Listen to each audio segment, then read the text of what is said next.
show starts in 10, 9, 8, 7, 6, 5, 4, 3, 2, 1, go.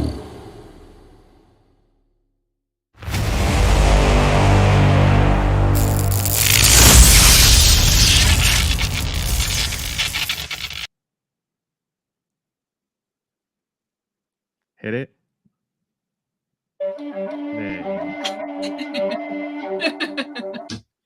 Oh man, he had 1 week off and then just forgot his assignment. This is the way. Alrighty, guys. Just like every week, we bring you special episodes. This week, we're going to be breaking down The Mandalorian Season 3, Episode 3, and 4. Because last week we spoke about Shazam. That was his cue, but yeah, I know. Okay. We did that enough. We did that enough last week, and I kept forgetting. No, So we're not gonna bother with it. Okay, sounds good. Still have not seen it. So this is the Nerd Archive podcast. With you, as always, we got Lola, Justin, Yadi, and myself, Lewis. I don't know why I hyped myself up. I don't know. It is what it is. All right. We are, like I said, we're going to talk about The Mandalorian. Okay, he's back. He is back, baby. There you go. All right. So,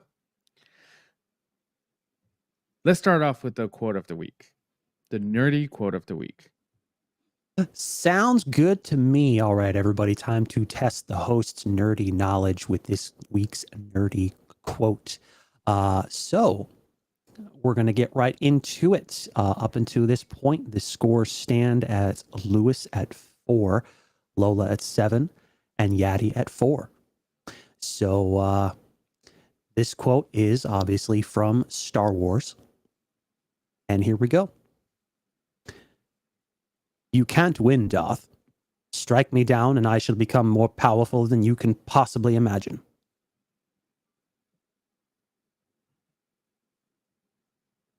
Kenobi. Can you repeat it again? Oh my god, this guy. Can you repeat it in another sentence? Is that gonna Can you repeat it in a different language? No, sounds good. Go for it. You can't win, Darth. Strike me down and I shall become more powerful than you can possibly imagine. Yadi. I said Kenobi in the Kenobi series. I don't know which episode. Okay. Lola? I want to say Kenobi too in Clone Wars, the show. Okay. Lewis? I'm gonna go with Kenobi in episode 3. Feel the pressure. I got you. All right. Well, everybody got the name right. Yeah, he 1 point. So everybody got 1 point for that. Unfortunately, everybody got the second part wrong because that was from Star Wars A New Hope. Oh, that's why he sounded so old. You kind of got the accent right, so I knew it right away. Yeah, I'm so disappointed in myself. He During his fight with Darth Vader. Because he never called him Vader, he called him Darth. Yes. I thought he was talking to Darth Maul during that last, The Darth was a dead giveaway, so it narrowed it down to just two places that he could have said it. Yeah. One was the last episode of the Kenobi series, and the other was A New Hope. Well, moving on. No, I'm so disappointed, guys. Let's stay on this for another 50 minutes. Everybody got the character correct, so I can, so at least there's that. So the scores now stand at Lewis at 5, Lola at 8, and Yadi at 5. So Listen, I think we all got it right because you kind of gave us a British accent. So we're like, No, okay. that was so good too. Yeah. Well, I did say to you guys before we got on that this week's should be an easy one, and it was to a point To a First point. half. Should be. because everybody That's got it funny. half To one right. point. To get 1 point. Oh man, this so that does it, everybody, for this week's nerdy quote of the week. Let's move on. Fantastic. And to stay on theme, last week, Sarah and I went to Galaxy's Edge, Ooh, and I saw this amazing, like, thermal water bottle. And And you got it. of and course I you got bought it. I bought Of it. course you bought it. It's like 18 ounces. It's barely like I have a 20-ounce drops. bottle of water, and it fills up all the way, and I still have water in the other bottle, but it stays cold or hot. So Does I it use it change for color? coffee mainly. No, it's okay. I like the black and white theme. I don't know. When you first said thermal, I thought it changed color. It changed color. I wish it did, but it doesn't. It's not that. That would have been cool. I feel like I would have paid $40 instead of 26. Right. So, all right. It goes from black and white or white and black to black and red. white. Yeah. Oh, That would have been an interesting one. yeah. So, moving on to what we came here to do. The Mandalorian. No. Hell yeah. This is the way. All right. So, here's the thing. Please take over episode 3 because that was 2 weeks ago. And I don't remember. So See, please take it away. See, that's why you should do what I do, because it would have been the same for me. I rewatched both episodes in the hours leading up to this, just to make sure it was fresh. I wish. I didn't have So- time. It is what it is. Episode 3 was a bit less on action because it focused more on the politics, former members of the Empire, and a bit more of the intrigue and things like that, which is, I actually enjoyed that episode a fair bit. Some people might not have because of that, and it makes sense because some people probably didn't enjoy Andor, and I thought that was one of the best things that came out of the Star Wars universe. See? Universe. Universe. It's the universe everyone gets divorced. The universe. Nice. So yeah, it did start with back on Mandalore with Bo-Katan and Din Djarin as he's waking up, and he's like, "Yes, I'm redeemed. I'm Mandalorian again." And she's like, "Yep, I witnessed." And so she was, as they're getting up, getting prepared to go back to her ship, she's like, "Did you see anything down there when you were pulled in?" And he was like, "No." I was like, "Did you see?" Because based on what she said, that chasm wasn't there at that point the last time she was on that planet. So based on what she was saying, it had happened during, like, that chasm had opened up due to seismic activity during the Purge bombings. Yes. And I'm Din was remembering like, now. "Saw what?" And she was like, "Never mind." Nothing. Don't worry about it. We almost got eaten alive, but it's fine. That's Swallow a it Pretty shady whole. much. move, though. The what? To not say anything. That's a shady move. He'll in my- find out. She probably thought if he didn't see it, she probably thought that she was imagining things. He'll find out, first. though. He'll Right. find out.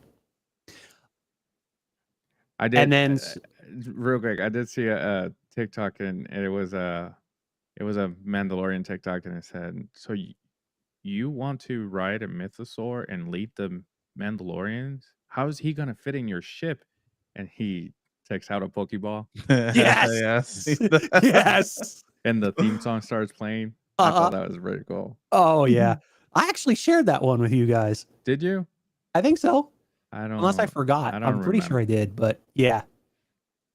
Yep. I know the exact one you were talking about. It was so fucking great, dude. I'm like, oh my God, that's cool. Two universes that we enjoy coming together. A lot. Yes. It's so great. And then so yeah, now then it cuts to Coruscant, where the Dr. Pershing from, I think it was season 2. I think it's season 1. Oh yeah, no, yeah, he was in season 1. And so he's talking about all the horrible shit that he did as, being part of the Empire and then working for Moff Gideon and all that. And like you could see like the way he was talking about it, like he genuinely like felt bad about what he was doing, and getting into this shit under the wrong impression, I guess. He thought he was on the right side, and then pretty much realized quickly that he wasn't on the right side. But at that point, he was in too deep, and his life was probably in danger if he didn't do it anyway. His life wasn't his own, and then when it all came crashing down, though, he was fortunate enough to, survive all of that, and then he got to go and reintegrate into the New Republic. And what's interesting is, and you touched on this before in one of our earlier episodes, is it shows you all the stuff that happened. It shows you that, as well-meaning, I guess, as the New Republic is, it has its flaws, and so it's trying desperately to find its footing.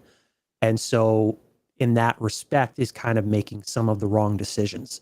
So it's like, there's certain things that they could be doing that should be doing, but they're taking a bit of a heavy hand about it and not using things from the old Empire.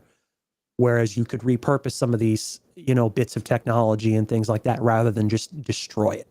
Right.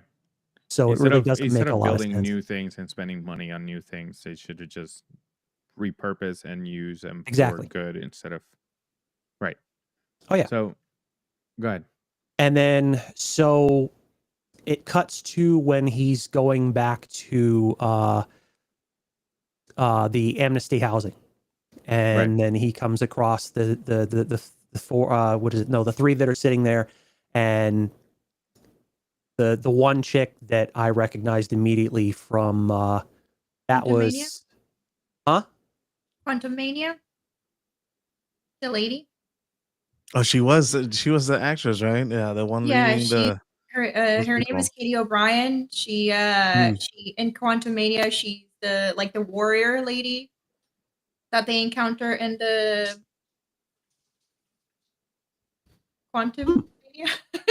I don't recall it offhand. I don't recall it offhand. I don't recall offhand. I'll have to watch that movie again at some point. But yeah. Oh yes, no, I know exactly who you're talking about now. But yeah, no, she was one of the officers on Gideon's ship. And as soon as I saw her, I'm like, this doesn't feel right based on the previews from the previous season.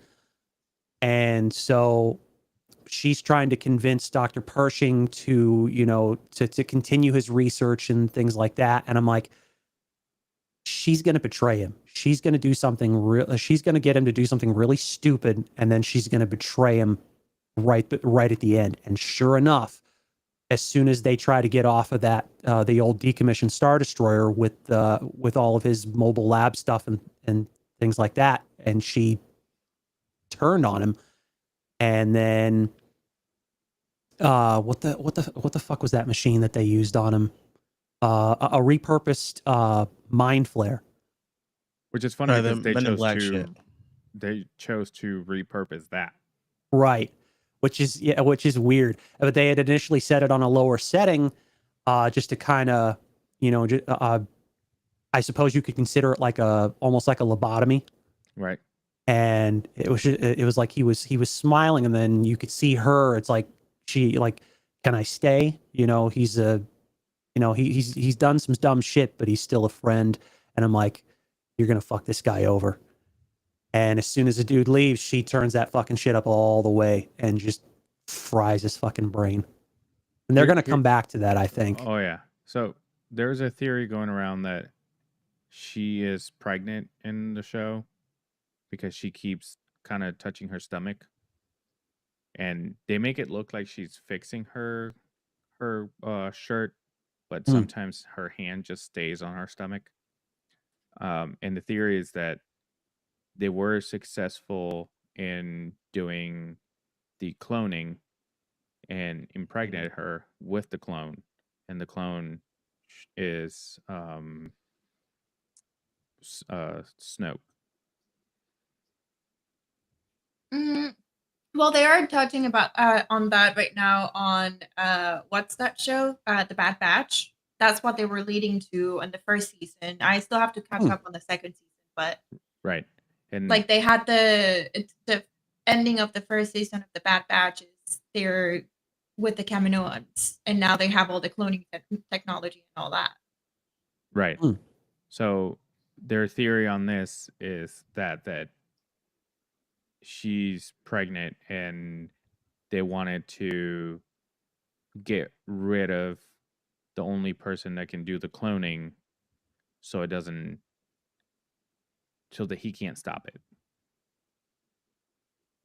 That's the theory. So hopefully that'd be cool to see if that's what they're going.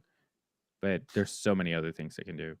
Oh yeah. Mhm. No, I think they did what they did just to make sure, like, it's crazy how Gideon thinks like 50 moves ahead. Right. So I think he probably planned that out just in case, he did get captured or he did get stopped. And it's like, okay, just in case you see the doctor again, you're going to do what you can to shut him up for good so that he can't give the New Republic or any of this information to them, because he doesn't apparently there could be some plan that they have that they're trying to put in motion that he knows about, and they don't want perhaps they don't want that to be put in jeopardy.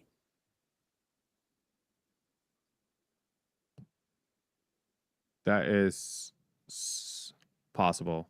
Hmm. We can see that happening. So we see the lobotomy. That's the last scene of the episode, correct? No, No. they go back. They go back It cuts, to it cuts back to Mandalorian. Din To the and Mandalorian, Bo-Katan right? Showing as up. as they land on whatever the fucking planet is. I forget what it is. Right. Okay. And that's when they Um, tell Bo-Katan that she's welcome back. Or she's part of the Creed now. Right. Because Okay. she was in the waters as well, and she did not take off her helmet up until that point. It's funny because that's the first thing they said. Did you take off your helmet? This is the way. Oh, And yeah. it's funny because she doesn't say it until Mm-hmm. the last episode. She's still in doubt. Like, Right. if she wants to be part of this clan or whatever. Right. It sounds like she's still trying to make up her mind as to whether she wants to, return to returning to, walking the way, as it were. And so I think this is going to be one of those things that we're going to see, like, that bit of conflict in her mind. Like, based on what she's seen, it's like, I've seen this, but do I really want to completely give myself over to the Creed? So that's a decision that she's got to kind of wrestle with, I think. Right. Okay. Any thoughts or any more thoughts on episode 3? It was definitely a good episode. Not what I expected from the Mandalorian. I don't think it's what a lot of people would have expected, because they Right. kind of dove off into some other things, like I said, the political intrigue aspect and whatnot, and what was going on with some of the other characters, which was actually for me kind of cool. Right. The thing that I gather from that is they have a bigger picture that they're trying to give us. And we haven't been disappointed by the show. So I'm trusting where they're going. No If it doubt. would have been if it would have been a show that it has its ups and downs and sometimes they fall flat and then they regain it at the end, then I would be like, okay, let's get Case back. in point, Right. Kenobi. Right. So I think that because they haven't disappointed us yet, I am trusting where they're going with this. There's got to be a bigger picture. There's gonna be a payoff later on this season. Right. Okay. So if you guys don't have any more thoughts on this episode, we're going to go on a quick break. Mm. Do we have anything else? All right. So we're going to go on a quick break. When we come back, we're going to break down episode 4 of season 3 of The Mandalorian. So stay here. Don't go anywhere. Skip forward. I don't care. We'll be here.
All right, guys, welcome back. If you are joining us now, that's weird. You should go back to the beginning of the episode. But if you are still here, you heard that we broke down episode 3 of season 3 of The Mandalorian. And now we're going to break down episode 4. Not New Hope, Yay. but episode 4 of The Mandalorian. Season Episode 3. or part. Get it right. Oh my god, not this again. It's Ooh. episode. All right. With that being said, we get to see the Creed again. With now Mando and Bo-Katan and Grogu as part of the Creed. Yay! And now Grogu is an official foundling. This is the way. Yes. So we get to see this amazing scene of Grogu training and sparring, per se, with another foundling. And the other kid is like, really? Like, this, I'm going to crush this kid. So they do this paintball type of The darts. darts. Yep. Which is pretty cool. It's darts in training mode. Oh yeah. And the whole point is to do this kind of, I don't know, like old Western It's a challenge. challenge. To show right, Pretty your much. if It's a you're shootout. worthy. Right. And the kid gets 2 shots, and whoever gets 3. the most, wins the challenge. It doesn't have to be 3 because It's only 3 darts, and right. they say like you can get it whichever order, you know. right. So whoever gets the most, and the other kid gets 2 shots on Grogu, and Grogu's like, are you? What am I supposed to be doing? That's the kind of look that he gives Mando. And Bo-Katan the whole time is like, are you sure he's ready?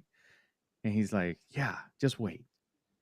And then Grogu turns into Mando, and Mando's like, listen, show them what you can do.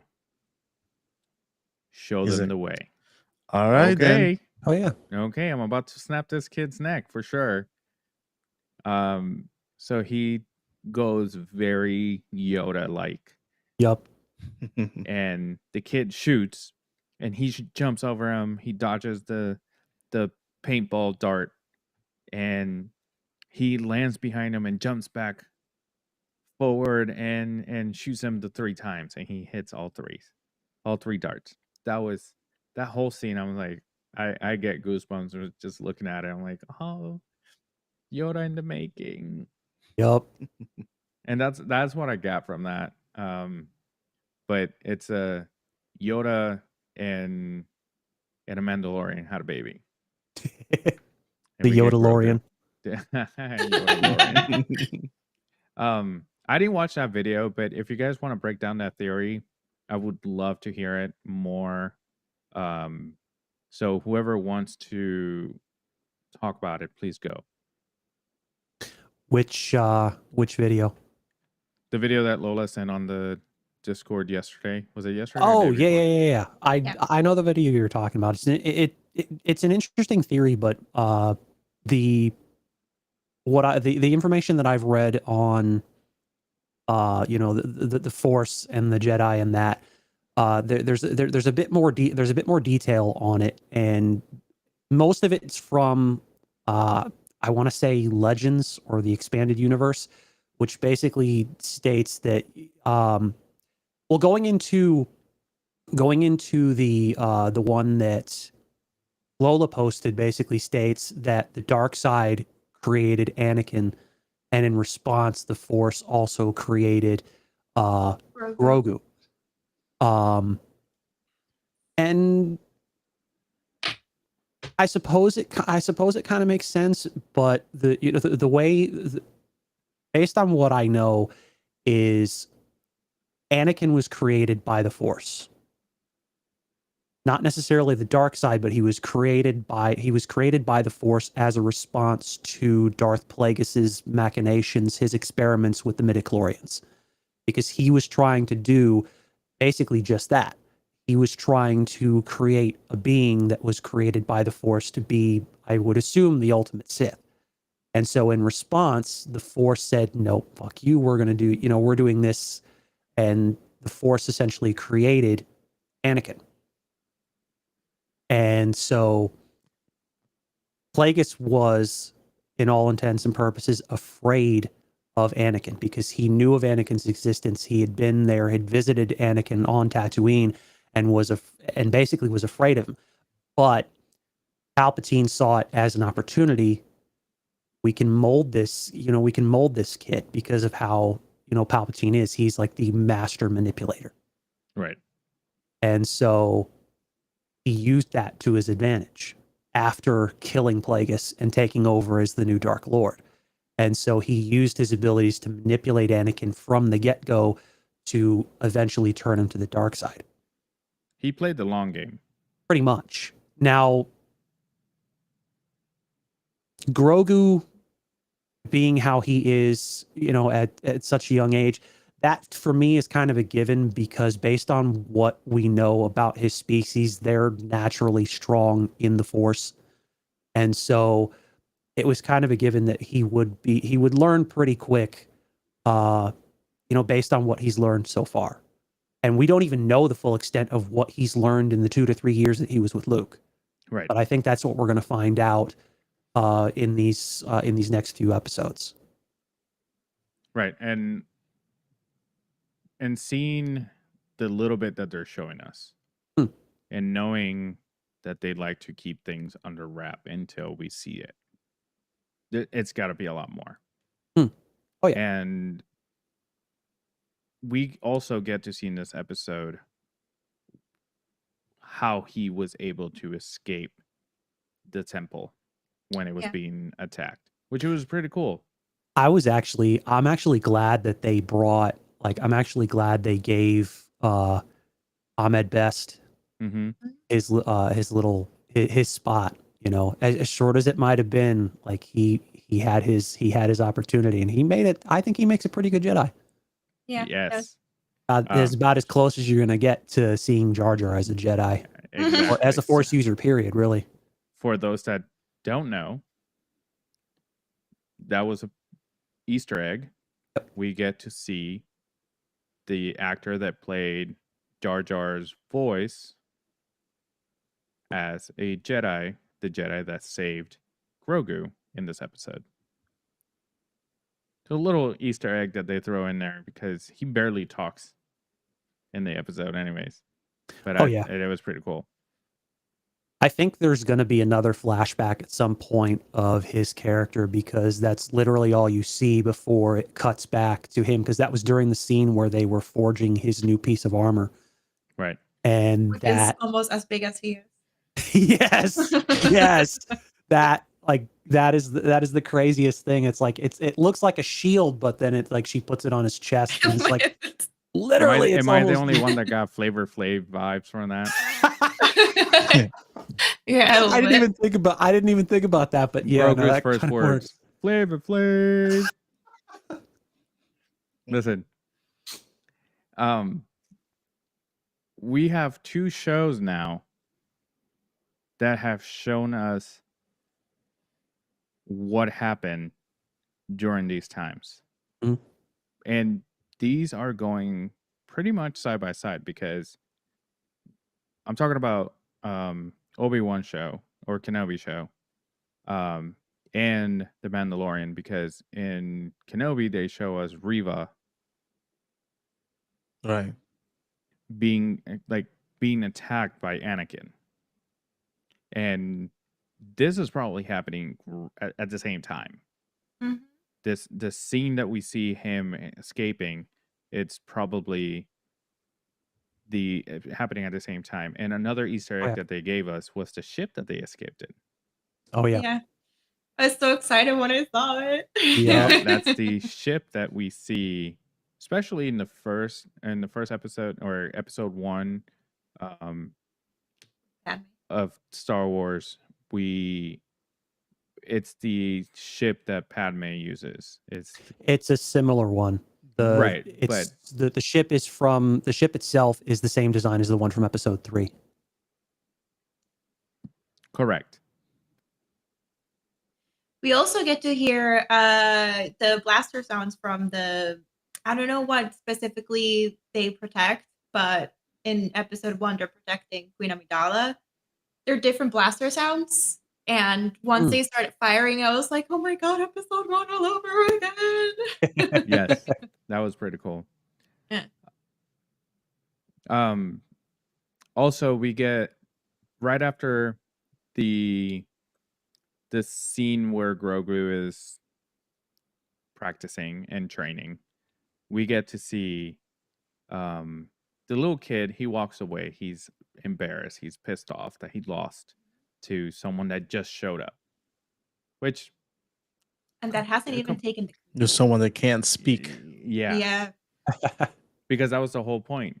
And you speak the way, but Grogu can't. So he can't speak yet. And I can't wait for him to speak in full sentences to see if it's going to be backwards. But we get to see him walk away, and all of a sudden this dragon type animal shows up and takes him. And now we see the Mandalorians in full jetpacks going after them.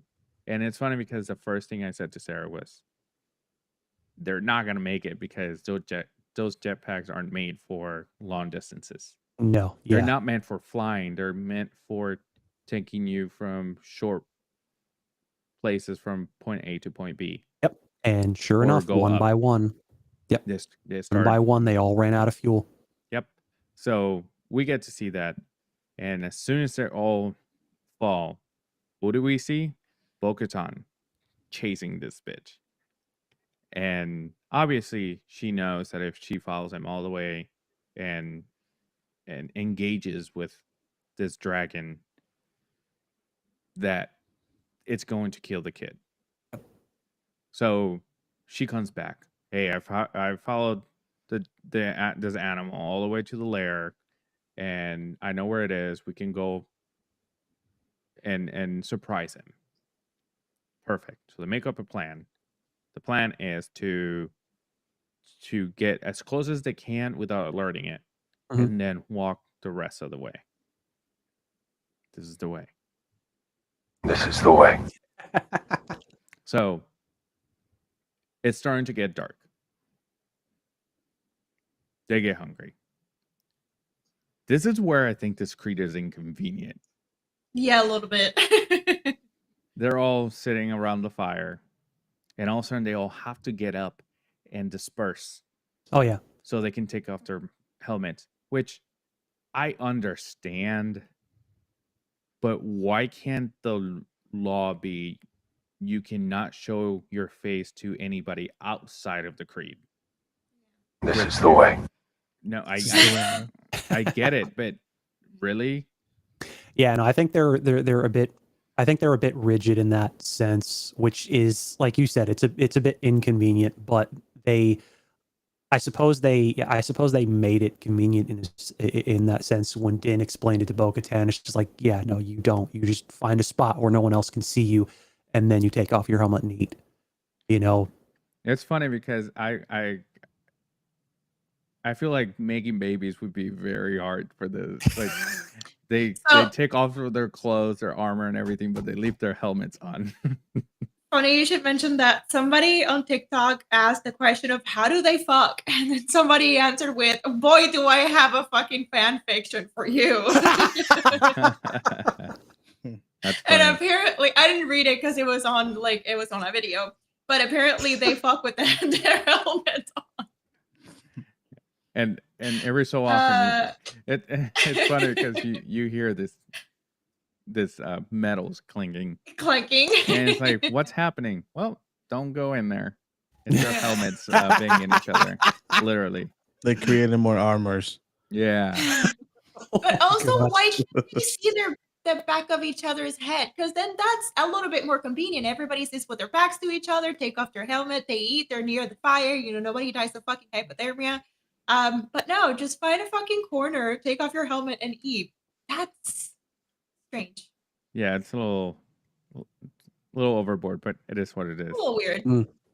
I What are you trying to hide, bro? That's what I'm saying. yeah, right. Hey, the good thing is you don't have to get a haircut. Right. Or shave your Right. mustache. So, for all we know, they're all missing eyes and stuff like that. They don't- They're all fucked up underneath the helmet. Yeah. Oh, jeez. So here we have Bo-Katan. She's told, "You're the leader of this mission.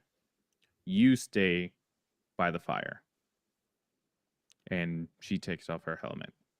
You imagine she takes off her helmet, and the rest of the Mandalorian are like looking. I want to know how this bitch looks. So we cut to the next day. They're going up the mountain. Am I the only one that got Chronicles of Riddick's vibes out of this when they're climbing the mountain? It's a tiny bit. Just a tiny bit. So I'm like, oh, I'm just waiting for the sun to come out and just burn him alive, like in Chronicles of Riddick. It's funny, like I found myself wondering when I saw that climbing scene, and watching it again, I'm asking myself the same question. It's like, how the fuck is Paz Vizsla even able to climb, as big as he is, and all that fucking armor and all that weight that he has to slug around, especially with like because his jetpack is like twice the size, and then he's got that big ass fucking gun. Like, how the hell is that? That's how strong he has to be. How is that fucking cable able to hold all that weight? This is the way. This is the way. Hey, listen. We have a lot of questions, and this is the thing. We watch all these shows to get all these questions, but we get more questions. So, and questions that we have are common sense questions. I was gonna say, like, all the questions Beauty that we of have, they're not movies. important really. They're Right. just like trivial. Like, for example, how do their capes not catch on fire whenever they use their jetpacks? But that's besides the point. I have a Not itself. theory on the cable. It's made out of Beskar. You're welcome. Could be. That's the closest I'll get to an answer. So we get all the way up top to the mountain, and there's this big ass nest, and they do their they try to see if there's anybody with heat vision. I'm gonna call it that.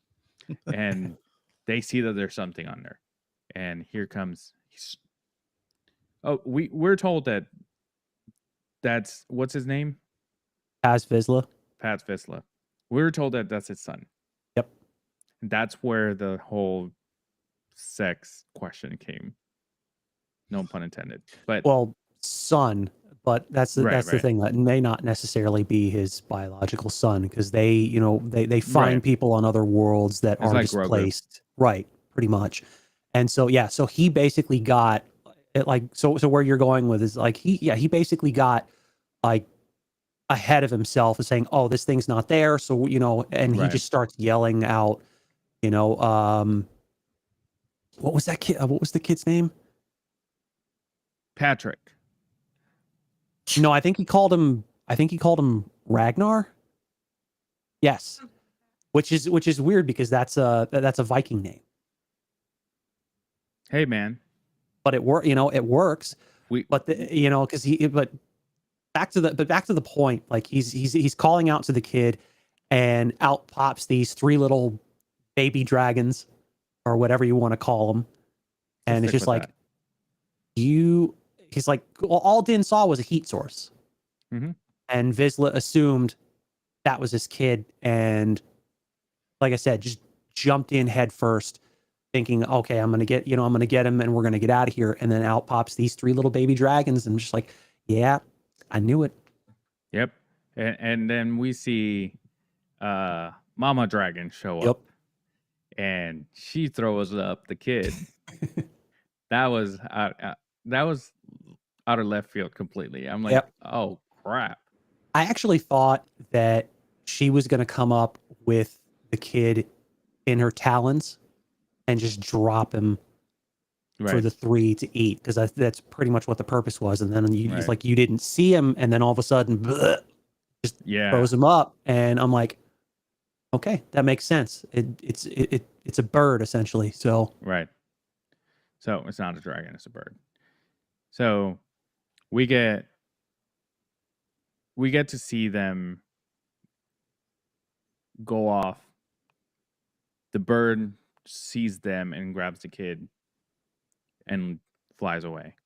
Now everyone is chasing them with their jetpacks. But this time they have more fuel because they told us that they were going to give them more fuel. And they start flying away. And Vizsla gets actually hit, and he ends up on a mountain. And now here comes Bo-Katan and Din Djarin just trying to get this bird to drop this kid. Yep. And they get to drop this kid. And Din Djarin catches him midair. Fantastic. That was great. They're able to disable the wings of this bird. He falls in the water. Straight out of I know everyone's saying it looks just like he's from this monster is from episode 1, and we see people are comparing it to the scene where they're underwater. I see Jurassic World. yeah, I knew where you were going with that one. I see Jurassic World. I see Yep. the for the first movie of Jurassic World, they're fighting this big ass dinosaur, and then all of a sudden the water dinosaur comes out and takes him into the water. There's always a bigger fish. There's always a bigger fish. So that's what we saw in this. And then we fly back. We got the kid, right? We got the kid. Yep. Then we arrive back, and Bo-Katan is like, "Hey, I brought you a surprise. I brought you 3 foundlings." Yep. Oh, really? And they come out the 3 birds. I'm like, God damn. Go for it. So reeling it back just a tiny bit.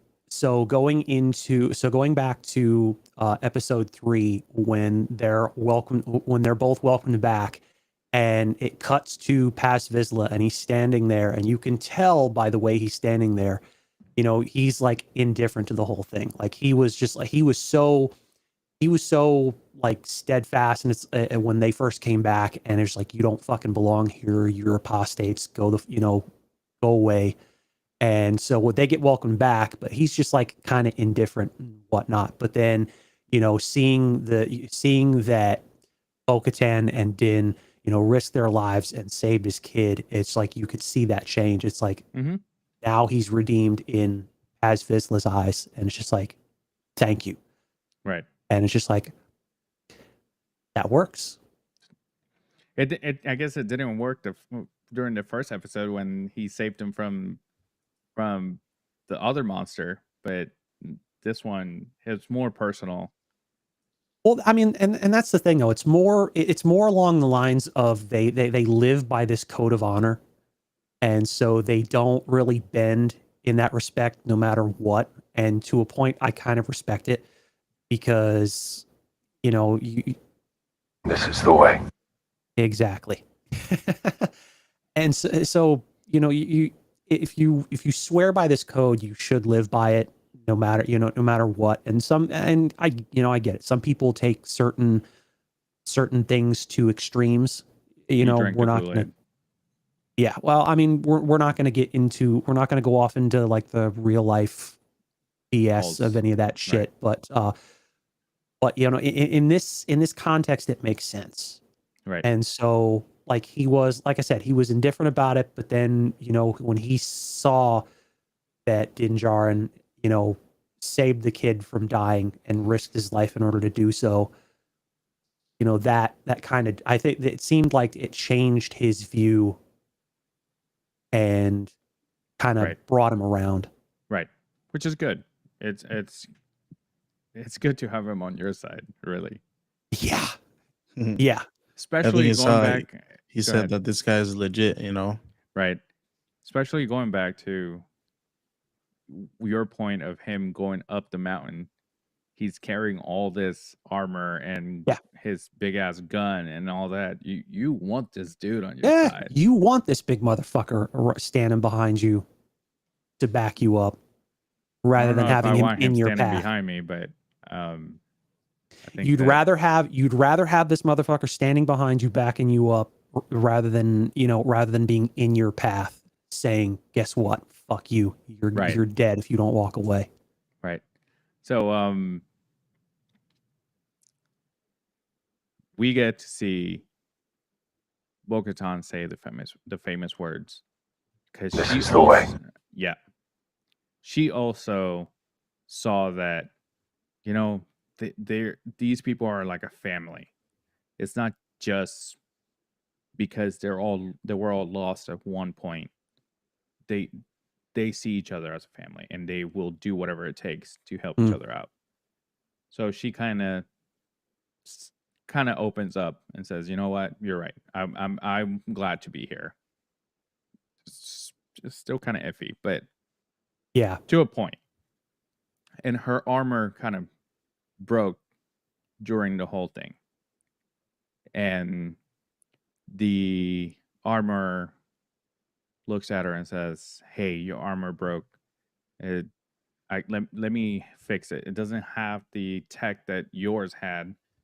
Mine's a little bit more Modern. old school. Well, Right. more Some old are school, More the traditional. right? So let's build you a new one." And she asked Bo-Katan, "Do you want the Night Owl in your back on that insignia on your armor?" And she's like, "Can I have the mythosaur?" She's like, "Well, mythosaur is all Mandalorians, so yes, you can."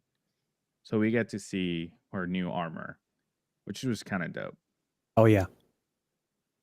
So I see her as now she has a new purpose.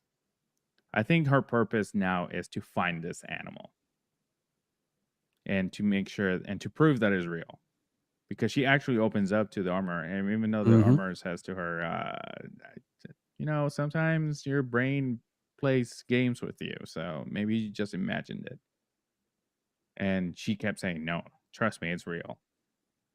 So now I think that we're going to see more of her trying to prove that it's true, that is real. And we're going to see, hopefully we get to see Mandalore again, but we'll probably see it even if we don't see it in this season, we'll see it in the next season. So that'd be cool to see. Oh, no doubt. Now, personal thoughts on this episode. Let's go around. I definitely thought it was one of the better episodes, probably the best one yet. The best It one keeps yet. getting better and better every episode. Yep. Really does. I mean, none of them have been bad. It's Right. it's No, better. That's I'm just They like just not keep to, raising not to the say bar. that not to say Exactly. that any of them were bad in any respect. It's Yeah. just I would say this was like this definitely I think was the best episode yet, and I think we're only just getting started. Like they're building up to, and they've got 5 more episodes. I think they're building up to something big, and it could be something involving the mythosaur at the end of the season, but who knows at this stage. I hope so. All right. If you guys don't have anything else, we have reached the end of the episode. Mm-hmm. Perfect. All right. So before we go, make sure that if you want to get more of this content, you go on our. He's done. All right. social media, Yeah. if you- Discord. Yeah, make sure that you join our Discord. We all these videos that we are talking about that we reference, we post them on from TikTok or Instagram. We post them on the Discord. That way you guys get to see what we are talking about. So make sure that you join our Discord. The links down below. All of our social media are down below. Click all the things. Just like Dustin said, and make sure you go on our official website, thenerdarchive.com. And this weekend, before we go anywhere, this weekend, Lola is going to MegaCon. So He sure is. next Very week, excited about it too. yeah. So next week we're gonna hear everything that she had to say, or we're gonna hear everything she did. I don't know where I was going with that. That's what we're gonna talk about next week. So We'll if see you- pictures of her with Hayden Christensen and oh yeah, big pictures, small pictures, all the size pictures, because And I'm rep- getting it reprinted Yeah. everywhere. Listen, referencing one of our earliest episodes. Show that. Show that. It's Yes. Daddy asked me. Daddy Asmic in Skywalker. He sure She's is. gonna wear this so she can show Hayden Christensen. Yeah, I'm very excited about it. All right. With that being said, make sure you tune in next week. And don't forget, be yourself, stay nerdy. See you later. Bye. Bye. Bye.